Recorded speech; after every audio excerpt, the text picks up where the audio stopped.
Welcome to BPH Crafts. I'm your host Heather, known as Bunnyfish on Ravelry, Instagram, and YouTube. Today is Thursday, the 24th of May, 2018.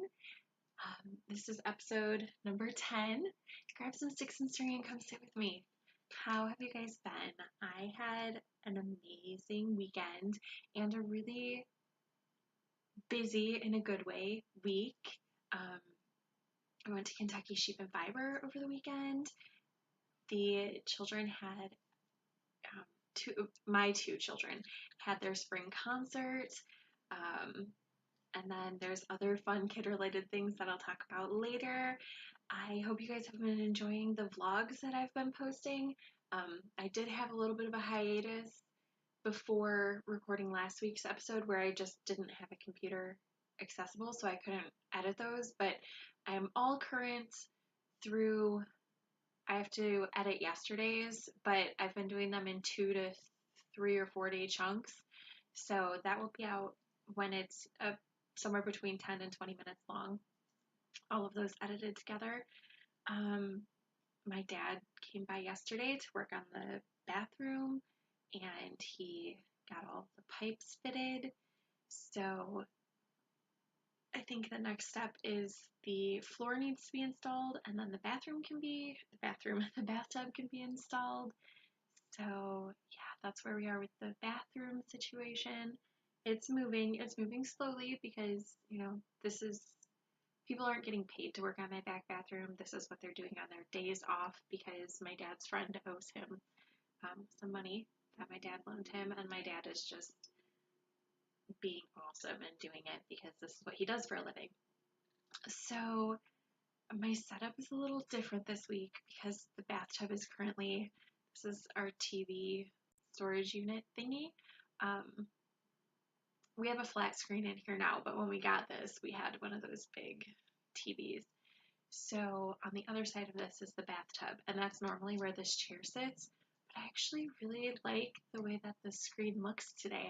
I like what you can see on here, and I like the position of the chair, so I might keep this at least for next week. We'll see. I don't know if the bathtub's even going to be installed next week, so I might be stuck here anyway. Let me know what you think about this setup though, if the lighting's okay and stuff like that. Oh, back to Kentucky Sheep and Wool. I did get a bunch of stuff, but it's all in a haul video. So if you wanted to see that, go check out the Kentucky Sheep and Wool vlog. I did finish the Wolfpack socks while I was at the festival. So I had one finished, and then the second one, it's cuffed down, so I was here on the second one when I went to the festival. And then I spent probably 3 hours watching the sheep shearing because the two gentlemen who were doing the shearing and the owner of the sheep, they were all very knowledgeable. And even though I heard the same information repeated a lot, every time they sheared a sheep, I learned something new. So, and it was rainy, and the festival is not tiny, but it's not huge. So I only needed a couple hours to look at the vendors and find my purchases and things. So it was really cool to sit there. But what I worked on when I was sitting was this sock. Did the heel while watching a specific sheep being sheared, and then I worked probably to this first color change at the festival, and then the rest of the sock I finished at a Airbnb that I stayed at with some now friends. I talked about that more in the vlog though, so that was pretty exciting, and I finished the toe Sunday morning before I got on the road to come back home. So these socks are finished. The yarn is Patton's Croy in the Woodsy colorway, which is beautiful. I was working on it at the Airbnb, and the colorway drew a lot of attention because, we were all there for a festival. Indie tires are amazing, but for some people, Croy is the way to go because indie indie dyed yarn is gorgeous, but some people are just really hard on their socks. So these are finished. I have several works in progress to show you. So first up is the design blanket. So here it is. That's the right side. Here's the wrong side. I am officially on the second ball. This is where I changed color, or changed balls of yarn, which happen to be in the same color. I did that on purpose. I'm pulling from the outside of the cake on this one. The first one I pulled from the inside, but I didn't want to have, even though I have this little tiny purple stripe here, I didn't want to have another tiny stripe very close to this purple stripe. And now it's going in the opposite color direction, which doesn't bother me at all. I don't really care. The yarn that I'm using is Bernat of some sort. It was a cake that I got on clearance. So I don't know if you can get this colorway again. Maybe, maybe not. It was on clearance at Meijer, so maybe it just wasn't selling well there. I don't personally love these colors. Okay, so I love these center 3. These are gorgeous, but then where it gets really pastel, those are the parts of the blanket that I just have a really hard time knitting through. So on the bright side, most of the rest of this cake is those darker purples. So it shouldn't feel like such a chore to get through this. And I've been making pretty good progress on this. I did not put in a stitch marker last week, or a progress keeper to show me where I was, but I'm making really good progress. I had probably half a ball still on Friday morning. So I should be able to finish this version of the blanket by the end of the month, which is my goal. We'll see though, because it's Thursday, there's no school on Monday. Monday's my birthday, so we're going to be at the beach all day, even though I don't love the beach. I would prefer to not be in my house on my birthday, and the kids can go and play, and we're going to be there from like noon to 8 p.m. I have already told my sister that I intend on taking a nap because we're going to bring my little beach cabana thingy.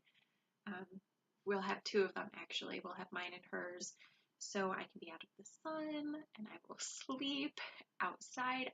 I love sleeping outside so much. I'm kind of bummed out because our yard it's not really conducive to like putting up a tent for a night. Our front yard is, but there's no fence around it, and that just kind of weirds me out because we're on a corner. So not that this has ever happened, but I am one of those people who's like, what's the worst that could happen?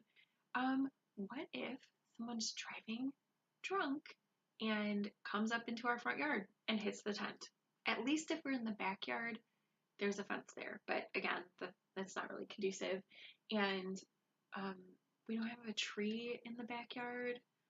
When I was growing up in this house, we had a tree. So theoretically, there could have been a hammock hung. And we also had a porch swing in the back. Even though it wasn't on a porch, it was just kind of like next to the house. So we had one of those, and I slept overnight on that a couple times. So I'm really excited to possibly take a nap on my birthday at the beach. That's what that comes down to. There will someday be another decent sized tree in my backyard so I can throw up a hammock and sleep under it. It'll be good. Anyway, I will be taking this to the beach for sure to work on. And as long as I keep working on it, the problem is when I was in those pinks, the pastel-y pink and purple, I just didn't pick it up and work on it. And you know, if you don't pick things up and work on them, they don't get finished. But it's overall a pretty simple knit to just do. There are a lot of rows that are not a lot. I would say probably 50% of the rows are just knit. Yeah, that sounds right. For this version, there are more just knitting rows in the other version. because one has eyelets and one doesn't. So yeah, I mentioned last week that I am looking for test knitters for the eyelet version. I have a couple for the non-eyelet version. If I could have at least one for the eyelet version, that would be cool. And it doesn't have to be a giant blanket to test it out. This is going to be a bigger baby blanket, but it doesn't have to be a bigger blanket because this is 2 cakes.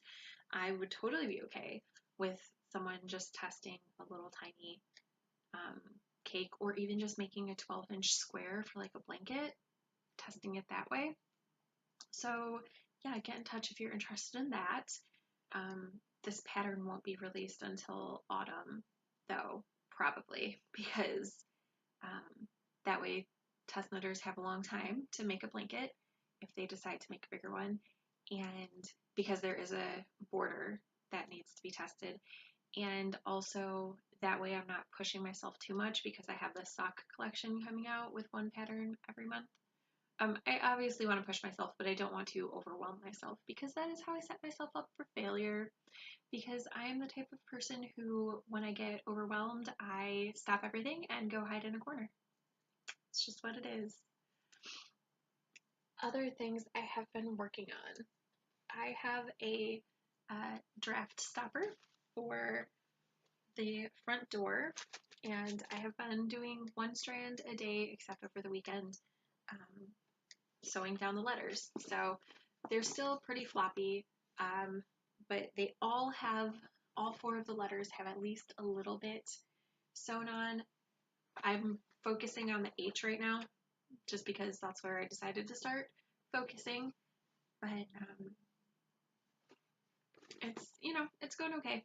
1 strand a day is not a lot of progress, but it's also something that I don't need finished until fall or winter.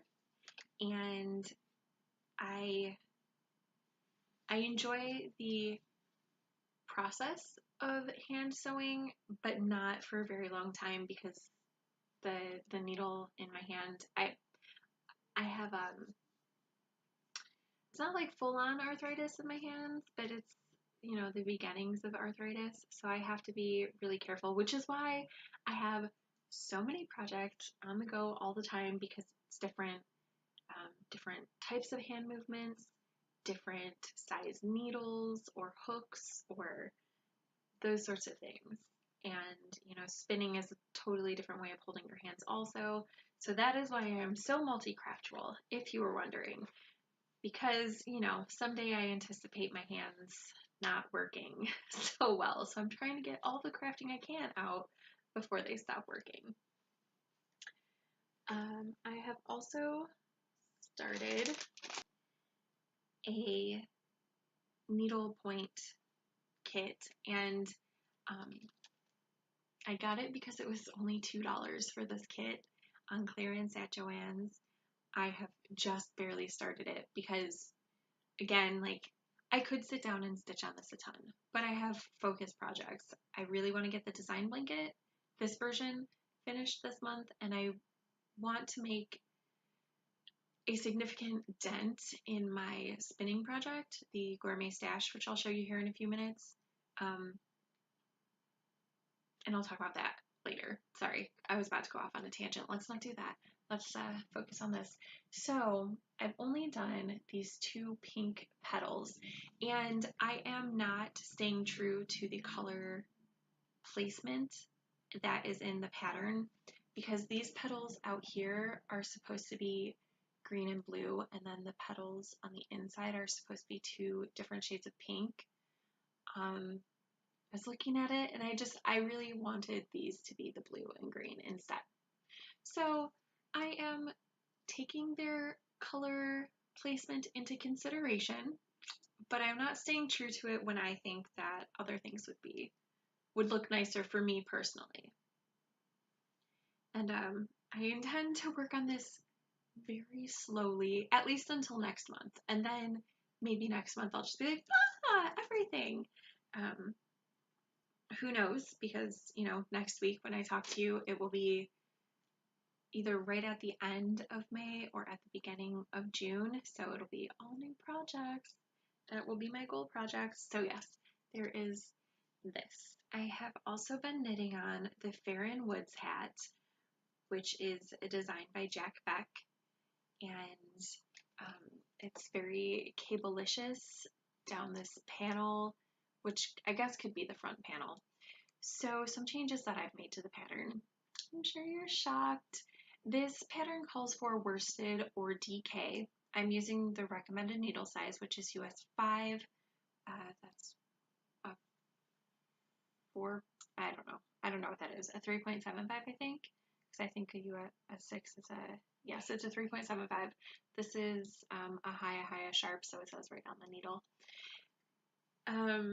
The yarn that I'm using is Knit Picks Swish Worsted in the Canopy colorway. This is left over from my sweater. This pattern calls for a worsted or DK. It's a paid for pattern. And I cast it on using the recommended stitch count, and I tried it on after I had made it through the ribbing. It's the first time I've done fisherman's rib, which is kind of nice. It's a little fiddly. I can't just do it and not look, but it's squishy and I like it. So I might use that again in the future for other things. Anyway, I cast it on, I knit the ribbing, I tried it on, and it was way too big. And I have kind of a big head, but I also know that I'm a loose knitter. So if I had gone down a needle size, maybe the stitch count would have worked. However, I really like the fabric that it's giving at this gauge with this needle. So instead of changing the needle, I just changed to the cast on number. So I took out, I think I took out 12 stitches. That sounds about right. So I took out 12 stitches, which, you know, is pretty big. I did not mess at all with the panel. My panel is just going to take up a bigger percentage of the hat, and there's stockinette for the rest of the hat. Look at how cute that spiral is. I really, really like the way this is spiraling.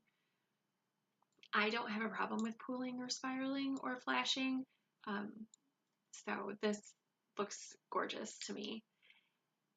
I also knit an extra inch of length before starting the decreases, not intentionally, just because I had read the pattern and I read how long I was supposed to go, and then I was knitting and I was like, oh, that looks like it might be right. I don't have a good,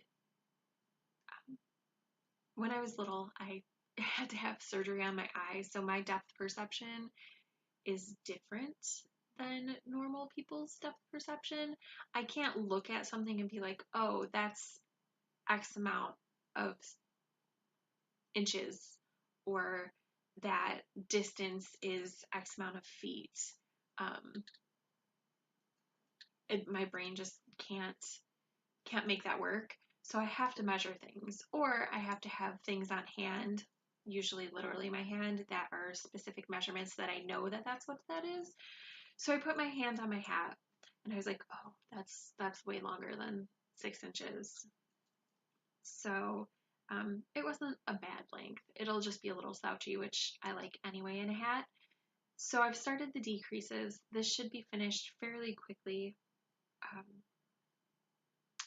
Next week it will be finished. There's no reason why this hat won't get finished. And it will be ready to match with my sweater this fall, or, you know, tomorrow. Probably not tomorrow. I think it's supposed to be hot the rest of the week. But I don't put anything past Michigan for crazy weather switches. I also have 2 spinning projects because I have the gourmet stash, and that is my what's that called, focus project. I really want to make a really big dent in my gourmet stash spinning, and so far I have plied everything except the last three slivers that I just wound off my spindle. So I'm pretty caught up on plying. And I've started this newest sliver. This one is Nicini. I don't think you can see that card from there. So the gourmet stash that I'm spinning right now is the Horcrux Club fiber. And this is Superfine Merino, Yak Silk, and Angelina.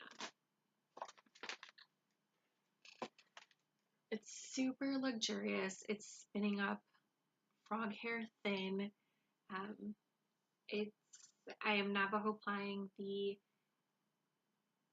single to finish the yarn, and let me show you how much of that I have in my monster bag. Oh, attacked. So this is what's plied up so far, and you can kind of see it right there. So it's not very thick, which is what I was going for when I started this spin like 2 or 3 years ago, a long time ago. And then after that one, I only have 4 more slivers to go. So I'm getting there. I don't think I definitely won't be able to finish this project this month, but if I focus on it, I might be able to finish it next month. I just really have to work on it. I would have to spin and ply. I would have to spin a sliver every day and ply all of that in order to finish it by the end of the month. And while that is doable, I wouldn't enjoy it. So I'd rather let myself off and just be like, okay, gotta keep spinning every day though, and not push myself into not liking the product. The other spinning project that I have is totally, I should not have started it because Gourmet Stash, but I got a whole bunch of beautiful things at Kentucky Sheep and Wool, and I couldn't not start something, just something. Every once in a while, you need just a little of something new, right? Especially for me at nearing the end of the month when I'm finishing a whole bunch of projects and it gets down to just a couple things left on my to work on list. So I picked up some fiber for my son at Jehovah Jireh Wool Mill. I keep wanting to say wood mill. They had 10, you could get 10 half-ounce fiber balls for, I don't know, $12 or $15, I can't remember. So I got him a whole bunch, and then I took 3 of them because I think that these 3 will be so beautiful plied together. I'm going to spin them all singly, ply them together.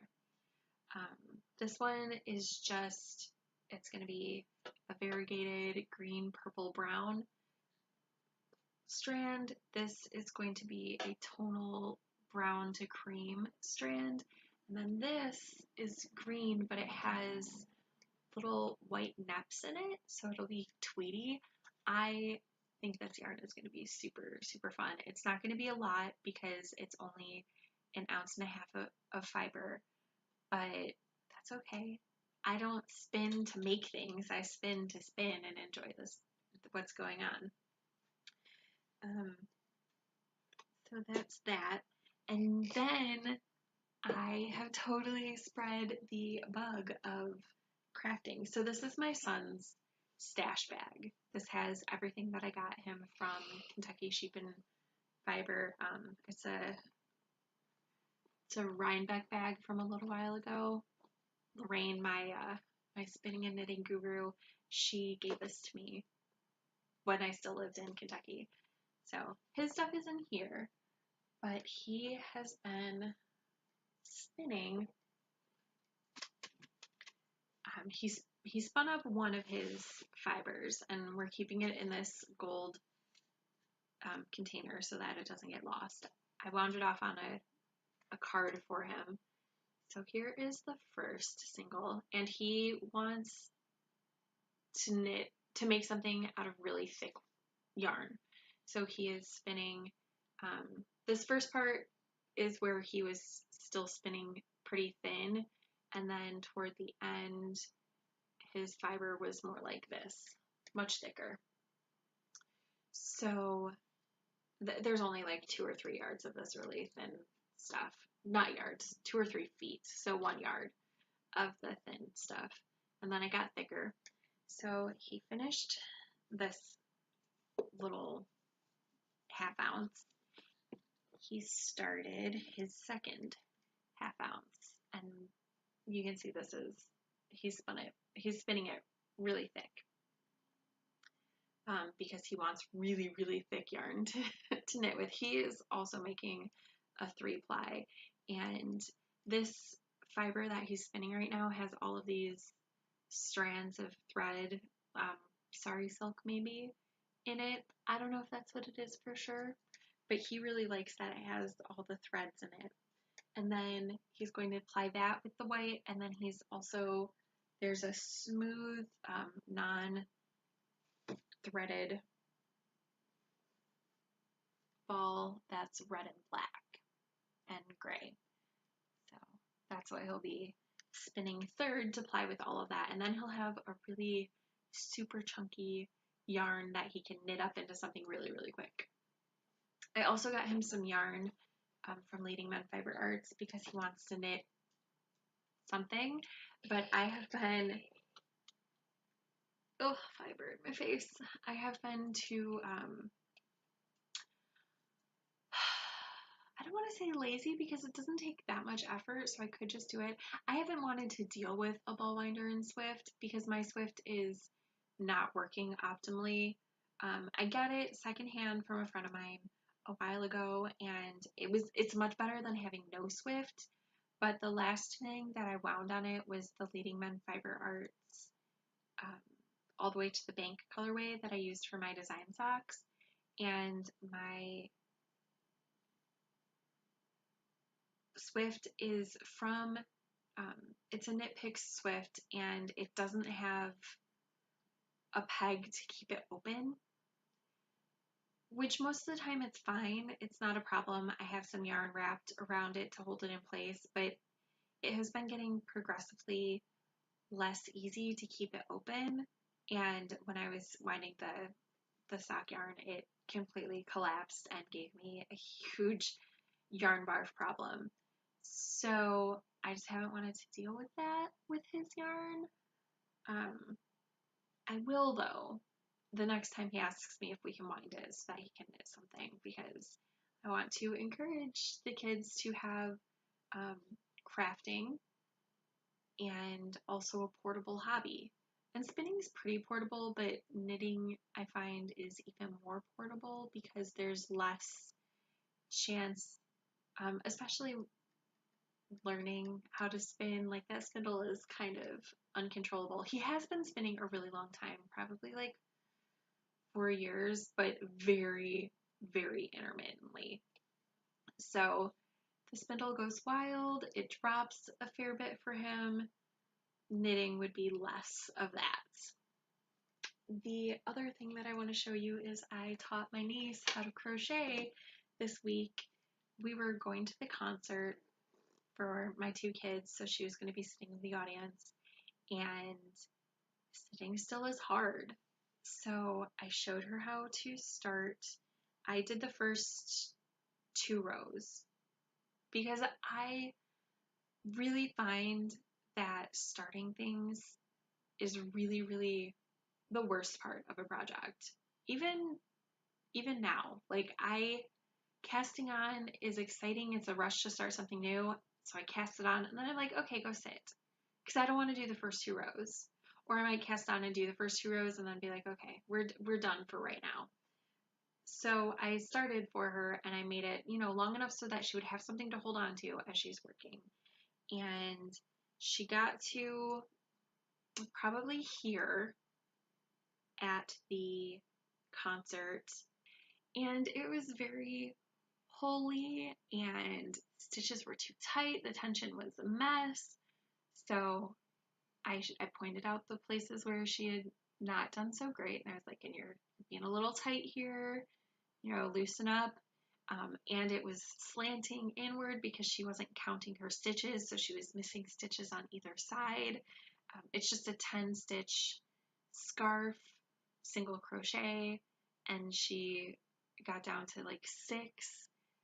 So I ripped it out, and I did it for her because when you're new, ripping out is like, but I just put so much work. So I was like, it's okay. It's just sticks and string, and I'm sure you would much rather have something that looks nice that you would be willing to wear than just put all of this time into something that you're going to be like, oh, that looks awful. So she agreed. So I pulled it out for her, and now you can see the bottom where it's still a little wonky as she's figuring things out, but now I think she's found her groove with her tension, and she did this whole section, at least this section, maybe even more of it last night. So she has been asking if she can take it in the car on the way to the school. She has asked that we bring it when we pick her up so that, those few minutes while we're waiting for everybody else, she can get a little crocheting in. That just makes my crafty heart so happy that she is so into it. And the rule is that once she makes the scarf, when she uses up, I'm not going to necessarily make her use up the entire ball of yarn, but I also don't want her to make it like another couple inches and be like, okay, I'm done. If she's going to make a scarf, which is what she chose, she's going to make a decent sized scarf for herself and use up a decent chunk of this yarn. This is just some acrylic. I don't know what brand it is or anything, that I got from a lady who gave my sister like 2 huge totes of acrylic. And I donated a lot of that acrylic to, I gave it to my grandma because she makes like huge thick mats that are then donated to the homeless shelter that they can sleep on or under. It's like 6 strands of yarn held together. And so she doesn't care what color she has, just that she has yarn, and she has been retired forever. Most of my life, if not my entire life. So she doesn't have a giant craft budget. So when I get free acrylic yarn, which is what she uses in worsted weight, then I pass it on to her because especially I'm just not going to use white and cream in any great quantity, and that's what a lot of people give away is white and cream.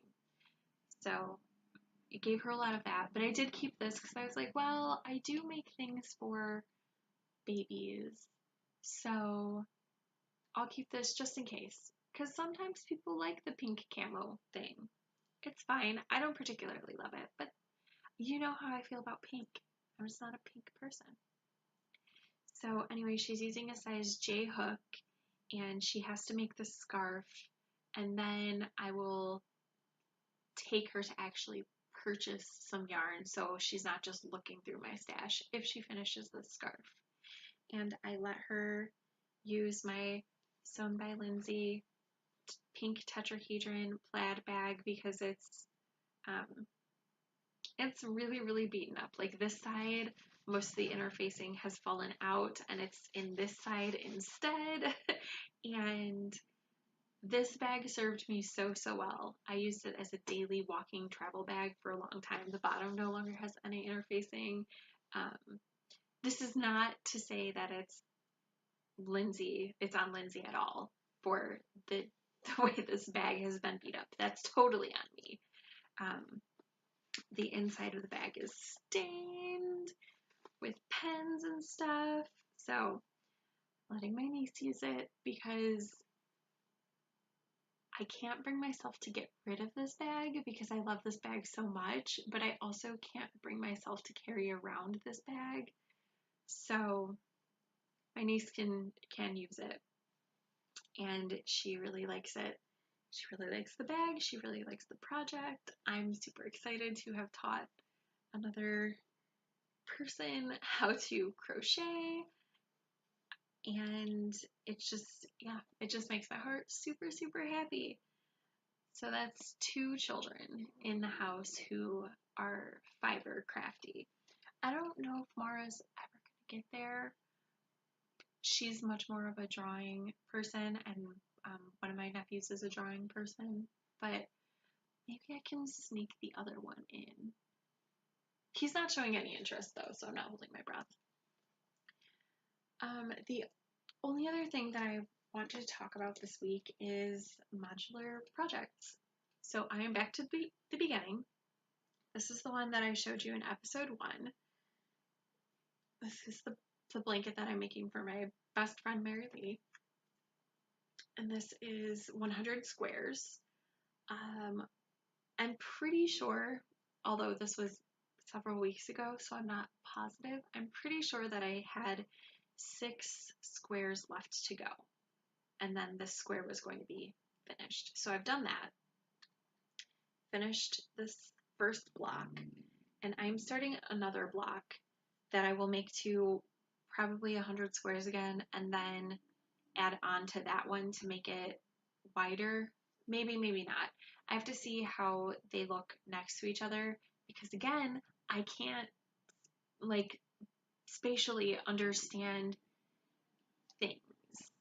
I'm really good at like Tetrising things to be like, oh no, that can totally fit here. I'm good at that. I'm not good at being like, oh, how wide is this and how wide is a queen size bed? So I only have to make this much bigger. I'm not good at things like that. So that is the first part, but I've also done 4 more squares. So I've started the next block, and I have yarn pulled out for another block today, so this will be growing. And again, I'm not repeating colorways in the blanket on purpose, although I do have this orange and yellow square, which is not the same yarn as this orange and yellow square. Totally different. Just happens to be a common color combination, but where is it? But that yarn is the same as this blue and orange square. They're the same colorway. But they should be in different areas of the blanket, and I think that they are different enough that it won't look like I'm repeating colorways. One more thing before I go, I am about to launch my Patreon page. If you would like to support the podcast, that would be great. My first goal is to purchase the editing software that I'm using, because I really like the editing software that I'm using. It does a lot of things for me. However, it has this watermark at the bottom of the screen, which you have to pay to get rid of, because I'm using a trial version, and I don't mind paying for products that I like. I just cannot justify paying for this product at this time by myself. So, a few things about Patreon.